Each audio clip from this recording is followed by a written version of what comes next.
Were you very throttly controlly? Yes.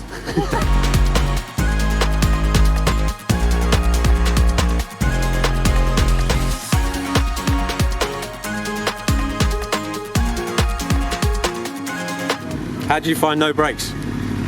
Actually not too bad actually. It's good, isn't it? Yeah, not as scary as I thought it'd be. No. A couple of times I had to little woo because I was getting too close to the people in front. They were using their brakes. Just more smooth, but it was just, I wasn't concentrating about going fast, so Yeah. redlined it a couple of times. I'm going to go to the motor track.